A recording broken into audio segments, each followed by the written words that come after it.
आता 13वं उदाहरण आपण या ठिकाणी घेतो आहोत.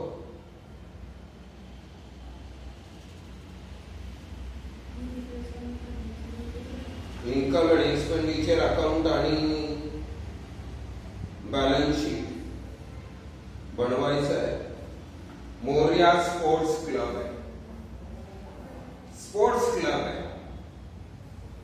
मग यामध्ये स्पोर्टचं साहित्य वगैरे ह्या गोष्टी या उदाहरणात असतील. कॅपिटल फंड आपल्याला ओपनिंग बॅलन्स शीट दिलेला आहे, म्हणून कॅपिटल फंड डायरेक्टली आपल्याला क्लोजिंग बॅलन्स शीटच्या लायबिलिटी साइडला लिहावं लागेल. 64,500.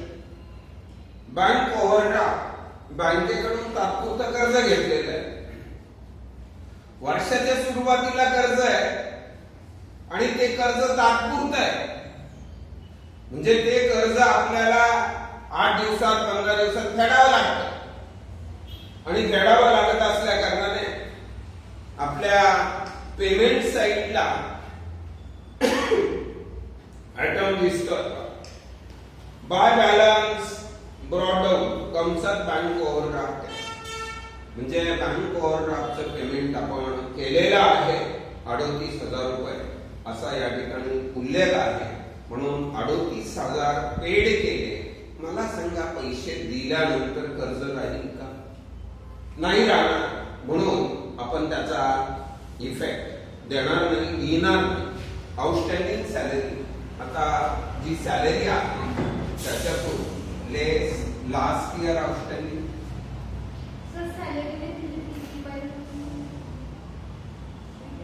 पण लास्ट इयरचं वजा करायचं. लास्ट इयरचं आपल्याला वजा करावं लागेल, त्याच्याशिवाय तो पॉइंट क्लिअर होणार नाही. आता ऍसेट साइडला मशिनरी, मशिनरी ही मालमत्ता आहे. मालमत्ता असल्या कारणाने आपल्याला ऍसेट साइडला लिहावं लागेल. 69,000 रुपये.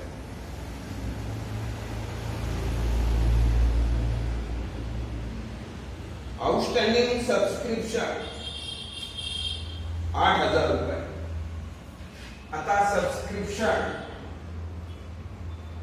म्हणजे वर्गणी येणं बाकी 8,000 रुपये, परंतु त्याच्या बाबतीत ऍडजस्टमेंट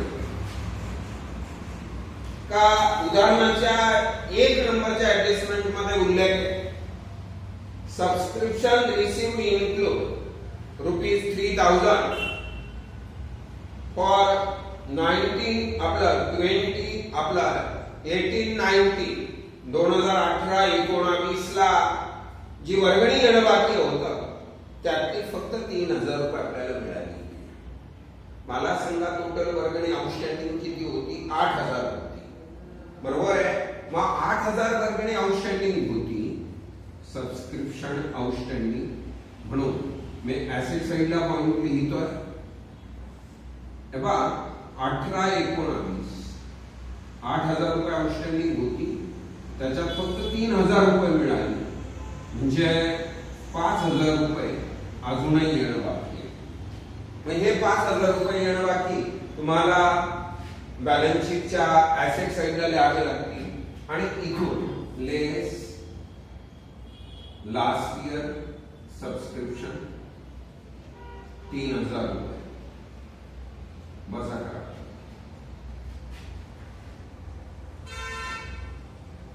नंतर प्रीपेड इन्शुरन्स प्रीमियम. आता इन्शुरन्स प्रीमियम वर इन्शुरन्स प्रीमियम पेमेंट साइडला असेल का? त्याच्यामध्ये ऍड लास्ट इयर प्रीपेड किती रुपये मागच्या वर्षाचं प्रीपेड 2,000 ऍड करावे लागेल आणि ज्याच्यावर चालू वर्षाचं प्रीपेड असेल तर ते आपल्याला ऍसेट साइडला लिहावं लागेल बाजार. मग त्याच्यानंतर फर्निचर. फर्निचर ही मालमत्ता आहे मालमत्ता असल्या कारणाने आपल्याला ऍसेट साइडला लिहावं लागेल फर्निचर 15,000 रुपये इनरला. डेप्रिसिएशनची ऍडजस्टमेंट असू शकते.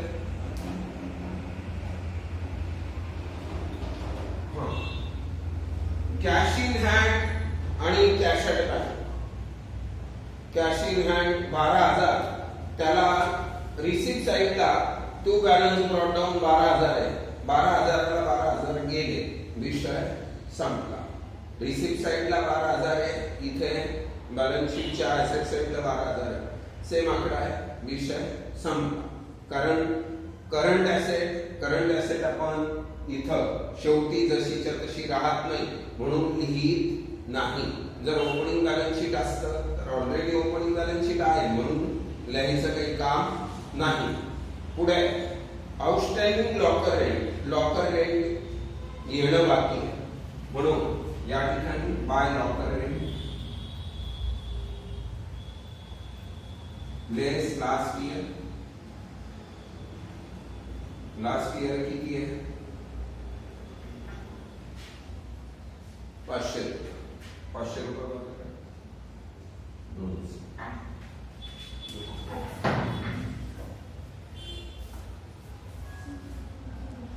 लॉकर रेंट चालू वर्षामधून वजा होईल. आता या ठिकाणी इथं बॅलन्स शीटची ऍसेट साइड आणि लायबिलिटी साइड संपली. आता रिसिप्ट आणि पेमेंट आपण विचारात घेत आहोत. रिसिप्ट साइडचा टू बॅलन्स ब्रॉट डाऊन मी तुम्हाला मागास सांगितलं कट करा म्हणून, त्याचा विषय येणार नाही. आता सबस्क्रिप्शन याचा अर्थ होतो वर्गणी. 1,05,000 वर्गणी आपल्याला मिळाली, त्याच्यातली 3,000 रुपये मागच्या वर्षाची वजा केली, 1,02,000 राहील. बरोबर. आता एंट्रन्स फी कॅपिटलाइज म्हटलेलं आहे कंसामध्ये, म्हणून कॅपिटल फंड मध्ये ऍड एंट्रन्स फी कॅपिटलाइज म्हटलेलं आहे म्हणून आपण कॅपिटल फंड मध्ये ऍड करा 9,300 रुपये. नंतर लॉकर रेंट 1,500 रुपये, त्याच्यातून मागच्या वर्षाचा 500 केला 1,000 रुपये.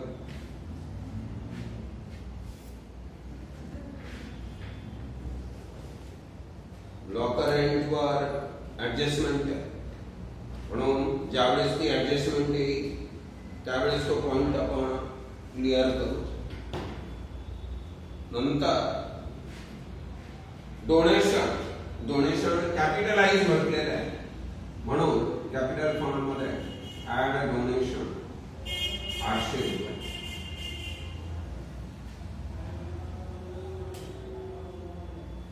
आता रिसिप्ट साइड पूर्ण झाली.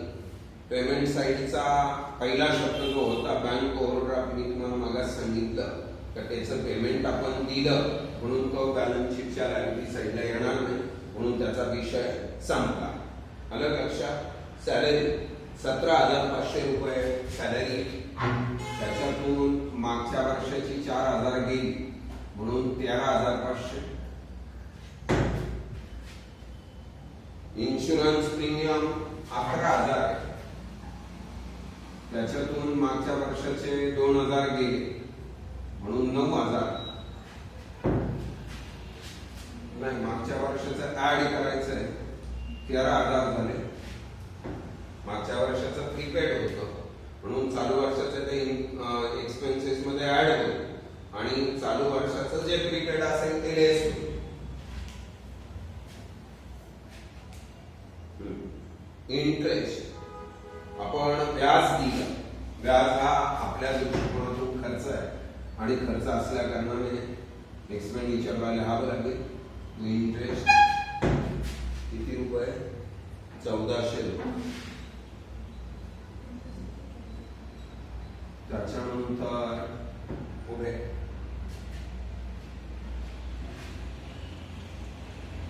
रिफ्रेशमेंट एक्सपेन्सेस हा पण खर्च आहे, एक्सपेंडिचरलाच येईल 4200. त्याच्यानंतर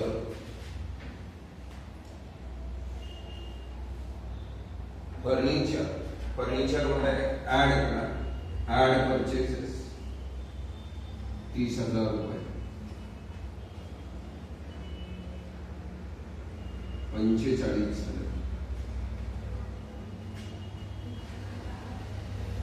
आणि शेवटच्या दिवसाचे बॅलन्सेस आहे, कॅश इन हँड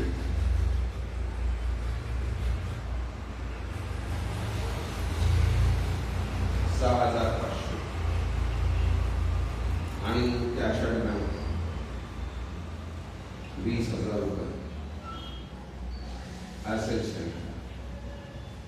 या ठिकाणी रिसिप्ट अँड पेमेंट संपलेला आहे. आता आपण ऍडजस्टमेंट कडे बघत आहोत. पहिली ऍडजस्टमेंट आहे सबस्क्रिप्शन रिसिव्ड इन्क्लूड, म्हणजे 18-19 मागच्या वर्षाची जी 3,000 रुपये वर्गणी ती आपल्याला चालू वर्षामध्ये मिळालेली, म्हणून ती मगाच मी वजा केली, क्लिअर व्हावं म्हणून समजावं, तो पॉईंट मी मगाच क्लिअर केलेला आहे. त्याच्यानंतर and outstanding subscription 19 14,000 add outstanding 14,000. 1,16,000. 19-20 14,000 रुपये.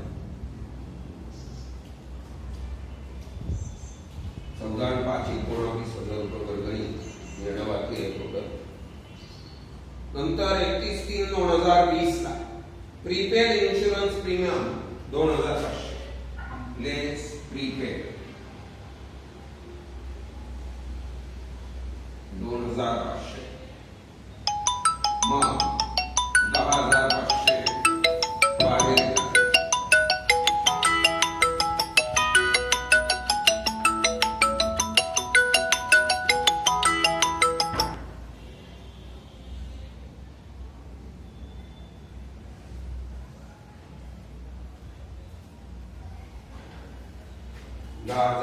बाहेर घ्या.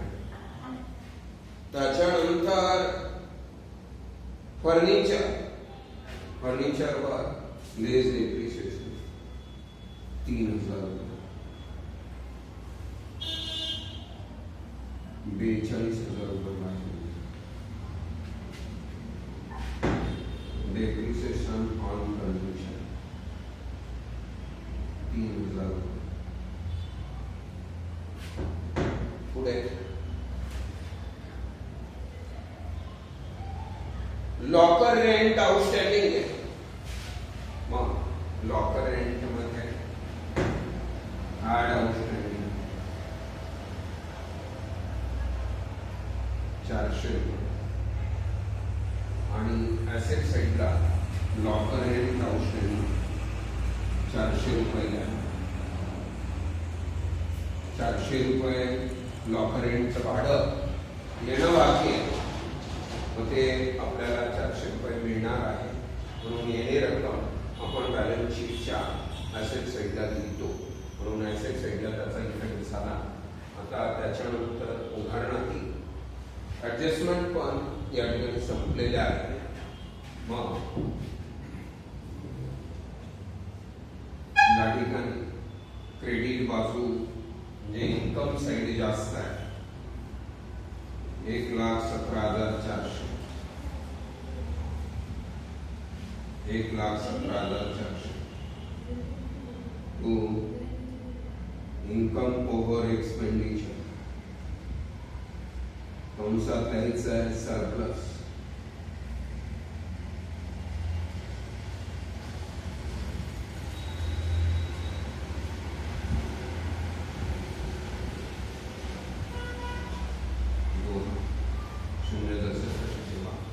पाच आणि 5 16 8 24 चला 2 3 5, 5 आणि 1 6 आणि 4 10 आणि 3 13. 13 मध्ये किती मिळवले म्हणजे 17 होती 4. बरोबर. हातचा 1 1 आणि 1 2 आणि 1 3. 3 मध्ये किती मिळवले म्हणजे 11 होती 8. म्हणून 84,800 या ठिकाणी सरप्लस आला. Add surplus 84,800 84,800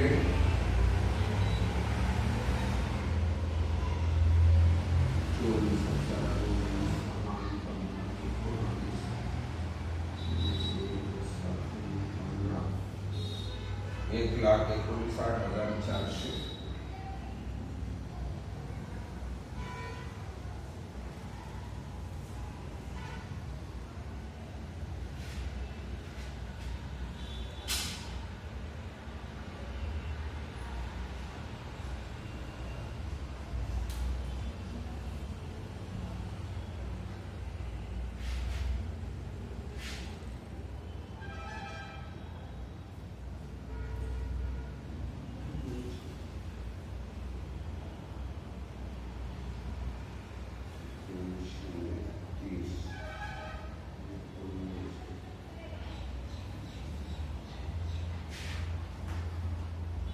prepaid insurance premium याचा दुसरा इफेक्ट राहिला आहे तो लिहा 2,500 रुपये. टॅली होईल.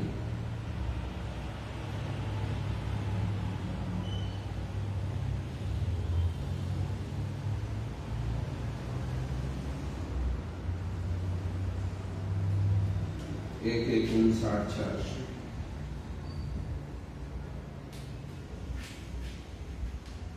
या ठिकाणी उदाहरण संपलं.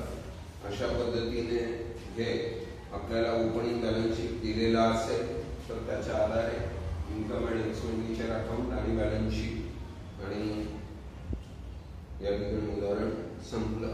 अशा पद्धतीने आपले नॉट फॉर प्रॉफिट कन्सर्नचे हे एक्सरसाइज नंबर 13 उदाहरण होतं. एक्सरसाइज मधला प्रॉब्लेम नंबर 13 आणि पेज नंबर 122 वर अशा पद्धतीने